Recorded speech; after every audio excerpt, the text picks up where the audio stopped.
Hello guys welcome back to my channel kitchen point. हूँ छू विजयाबेन चावड़ा। तो आज આપણે બનાવીશું પાપડી અને ચણાના લોટની નાની નાની ગોટી બનાવી અને એનું શાક બનાવીશું। બહુ ટેસ્ટી બને, સરસ બને છે શાક। તો આપણે આજે એનું શાક બનાવીશું। તો ચાલો મારી સાથે કિચનમાં જઈએ।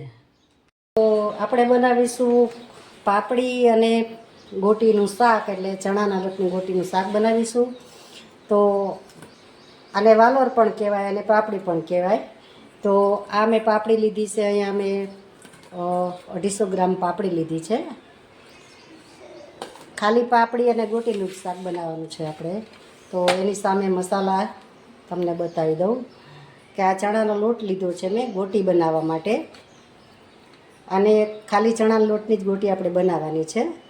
તો મેં અડધી ચમચી હળદર લીધી છે, તો અડધી ચમચી હિંગ લીધી છે વઘાર માટે, અને 1 ચમચી જીરું લીધું છે, અડધી ચમચી રાઈ લીધી છે, અને 1 ગાંઠિયો મેં લસણ લીધો છે, જે મેં સમારી લીધો છે, લાંબી લાંબી ચીરું કરીને સમારી લીધું છે। તો આવી ચીરું કરીએ તો સરસ એમાં શાકમાં આપણે સ્વાદે સરસ આવે અને ક્રન્ચી લાગે, ભાવે બહુ શાક। તો 2 નાના નાના ટમેટાં મેં લીધા છે, અને મરચાં આપણે તળીશું, અને 2 ચમચી મેં લાલ મરચું પાવડર લીધું છે, અને 1 ચમચી મેં ધાણા જીરું પાવડર લીધું છે। તો સૌ પ્રથમ આપણે એક ડીશ લઈ લઈશું। આ એક ડીશ લઈ અને આપણે આ ચણાનો લોટ લઈ લઈશું। ચણાના લોટમાં આપણે સહેજ થોડું મીઠું નાખીશું, બહુ નહીં નાખવાનું, નહીં તો ખારું થઈ જાય। તો થોડુંક જ મીઠું આપણે લઈશું। શાકમાં તો આપણે લઈશું જ તે, અને આમાં એ થોડુંક લઈશું, બહુ નહીં લેવાનું। અને થોડુંક આપણે લઈ લઈશું એમાં મોણ। તો થોડું મોણ લેવાનું છે, બહુ નથી લેવાનું, લગભગ ચમચી 1.5 ચમચી મોણ, એનાથી વધારે મોણ ન જાય। તમે શાક જેટલું બનાવો એટલે જેટલો ચણાનો લોટ નાખો એ પ્રમાણે મોણ લેવાનું, પણ 2 ચમચી 250 જે આપણે પાપડી છે, 250 પાપડી છે, એની સામે મેં 100 ગ્રામ લોટ લીધો છે ચણાનો। તો આપણે 1 પિંચ જેટલી સહેજ નહીં એવી હળદર નાખીશું, જરાક, બહુ નહીં, એટલે એનો કલર આપણે શાકમાં સરસ આવે। તો આ પાણી છે, તો હવે લોટ બાંધી લઈશું। થોડું થોડું અને કઠણ લોટ બાંધવાનો છે, બહુ ઢીલો લોટ ન થઈ જાય એનું ખાસ ધ્યાન રાખવાનું, નહીંતર આપણી વડીઓ બરાબર ગોટી ન બને। એટલે આને કઠણ જ લોટ રાખવાનો છે, જેમ જોઈએ એમ જ પાણી લેવાનું રહેશે।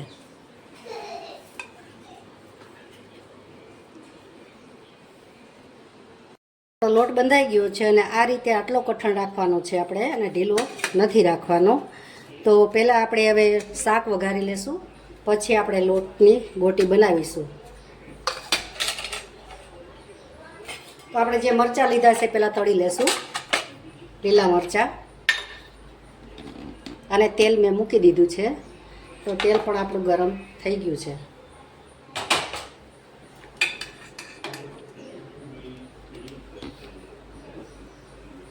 તો સૌ પ્રથમ આપણે મરચાં તળીને લઈ લેશું।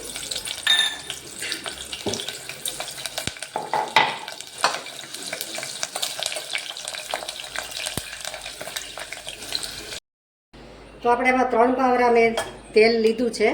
તો આમાં તેલ થોડુંક વધારે ચડિયાતું જોઈએ તો એનું શાક ટેસ્ટ સરસ આવે। એમાં બહુ રસો કરવો હોય તો થાય, પણ થોડો બહુ રસો આમાં સારો ન લાગે, એટલા માટે। તો આપણા મરચાં તરાઈ ગયા છે, એમાં આપણે મીઠું થોડુંક લઈ લેશું, ત્યારબાદ ધાણા જીરું થોડુંક લઈ લેશું, એટલે ટેસ્ટ આપણો સરસ મરચાંમાં આવે।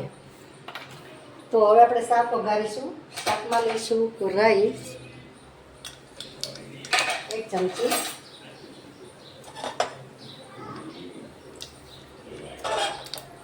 રાઈ તતડી જાય પછી આપણે જીરું લઈશું,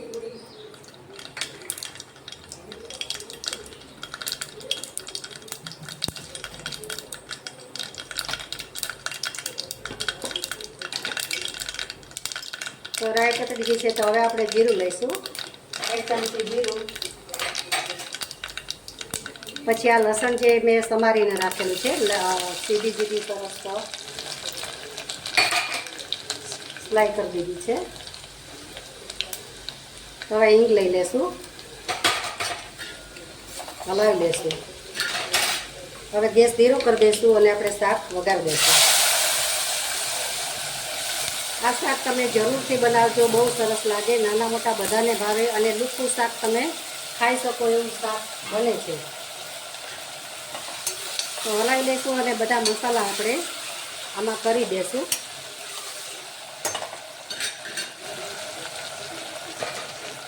તો આપણે સ્વાદ અનુસાર મીઠું લઈ લેશું. પછી જે હળદર લીધી તે લઈ લેશું. મરચું પાવડર 2 ચમચી હલાવી લેશું.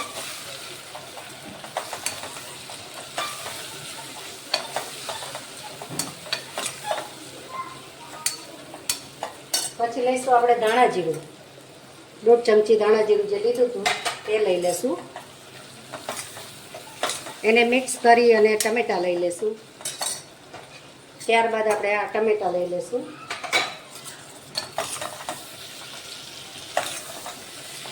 તો હવે આને ગેસની ફ્લેમ ફાસ્ટ રાખવાની છે, કારણ કે જો આપણે પાણી નાખીશું એ ઉકળી જાય ત્યાં સુધી એને ફૂલ ગેસ રાખીશું.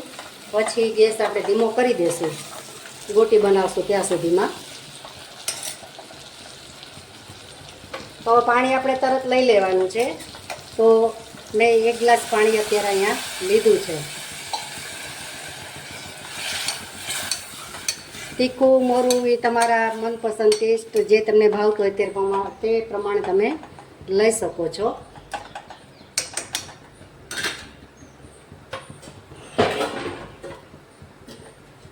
મને મરચું પાવડર થોડુંક ઓછું લાગે છે તો હું થોડું 1 ચમચી વધારે લઈ લઉં.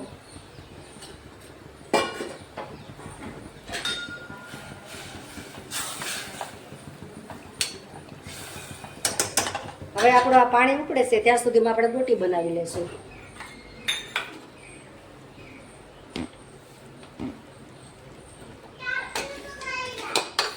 તો આપણે એક પાટલો લઈ લેશું. તો આ પાટલા ઉપર આપણે થોડોક લોટને કૂણો કરી લેશું, મહરી લેશું. તો ગોટી આપણી સરસ બને. તો થોડો થોડો લોટ લઈ અને આવી રીતે સીધા આના પટ્ટા જ કરવાના છે આપણે રાઉન્ડમાં, આ રીતે. હવે એક ચાકુ લઈ લેશું.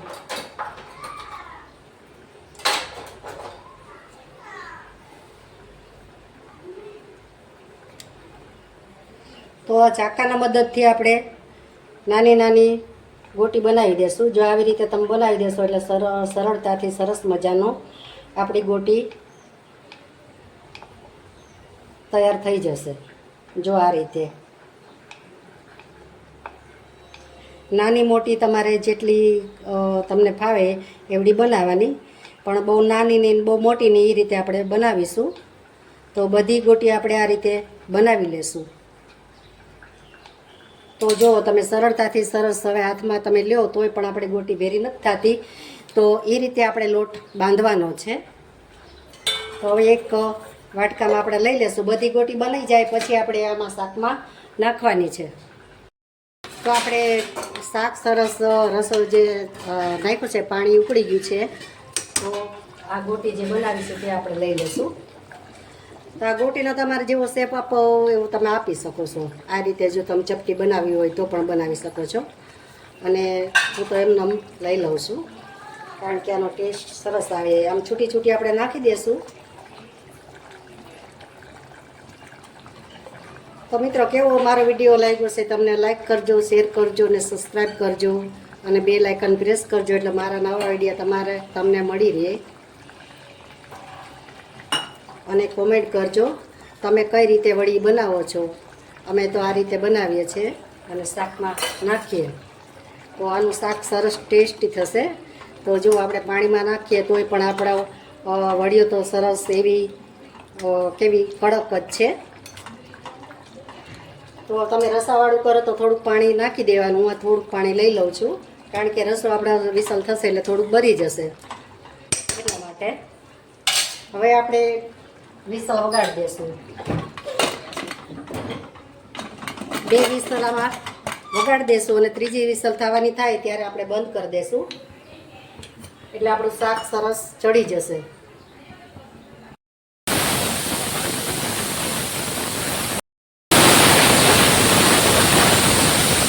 તો આપણે હવે બીજી વિસલ તૈયારી છે થવાની, પણ આપણે બંધ કરી દઈશું એટલે સરસ આપણું શાક ઠરે અને સ્ટીમ નીકળી જાય પછી જ આપણે ખોલીશું. શાક ચડી જાય ત્યાં સુધીમાં આપણે પાપડ શેકી લઈશું. અમે ઘઉંના પાપડ બનાવેલા છે તો પાપડ આપણે શેકી લઈશું અને દેશી ભાણું તૈયાર કરીશું. આજે આપણે પાપડનો ટેસ્ટ સરસ લાગે આપણે આના શાક ભેગો. તો આ મેં પાપડ શેકી લીધું છે. હવે આપણે બીજો પાપડ લઈ લઈશું.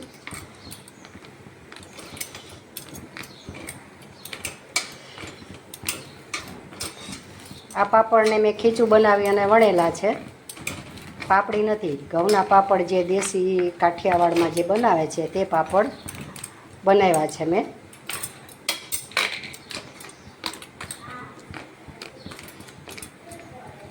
તો આ રીતે આપણે 2-4 પાપડ શેકી લઈશું. આ છે ને આ પાતળા હોય એટલે એને ફેરવવામાં બહુ ખાસ ધ્યાન રાખવું પડે, નહીંતર બળી જાય.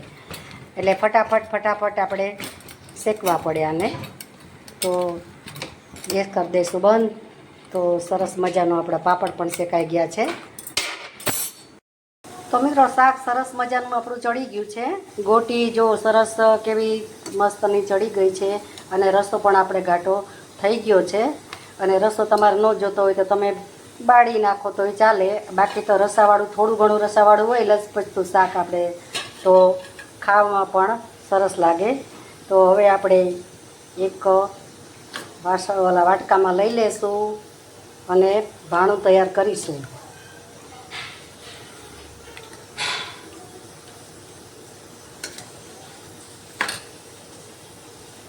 તો મિત્રો આપણે શાક બની ગયું છે અને સરસ મજાનું દેશી થાળી તૈયાર થઈ ગઈ છે. અને દેશી ભાણું પણ કહેવાય કારણ કે અસલ શુદ્ધ કાઠિયાવાડી ખાણું છે. તો આ શાક એ તમે જોઈ શકો છો. આપણે સરસ મજાનું શાક એટલું મસ્ત લાગે. શાક તમે એકવાર બનાવી જોજો અને ખાઈ જોજો.